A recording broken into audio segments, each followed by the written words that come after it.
What I argue in the introduction to the book is that life is digital, so that digital technologies pervade every aspect now of everyday life, whether it be in the workplace, the family, the education system, commodity culture, the economy.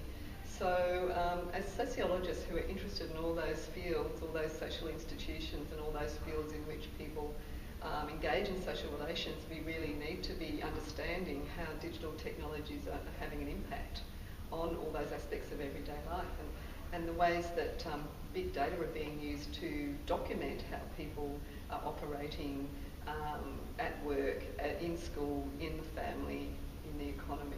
So it really opens up a whole area of new research for us as sociologists.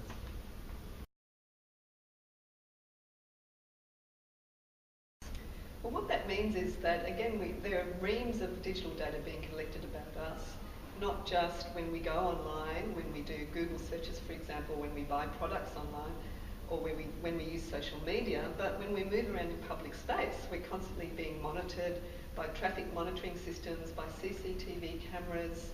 So whether or not we choose to engage as digital media users, we are already implicated as people just living in a certain geographical space and moving outside the home. We are already being digitised. So it's an inevitable process now, and we can't really escape that process of digitisation. Well, what I try and look at the book is a range of things. So I do have a chapter on the digitised body self. I have a chapter on the digitised academic, but I also look at broader issues such as digital politics and how they operate using digital technologies, and critiques of the pros and cons of using digital technologies as part of political activism. So I go from the very specific, such as how we have an emotional relationship with our device, our smartphone or our wearable device that measures our body metrics, to the very broader social and political issues around digital activism, the way that digital media can be used for vigilantism these days and for shaming of people and drawing attention to people's behaviour by other people using their digital devices to monitor other people in public spaces. So it really covers the gamut from the very intimate aspects of our everyday lives to the very broader aspects of how we operate in large social groups and as part of large social institutions.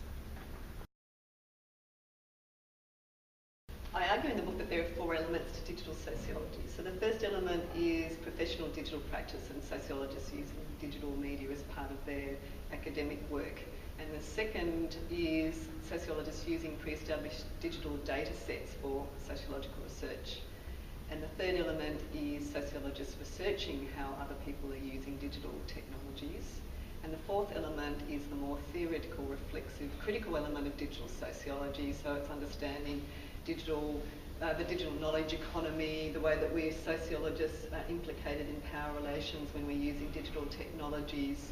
And I think that's where digital sociology really has a lot to offer that's new and exciting in terms of the theorising around digital media.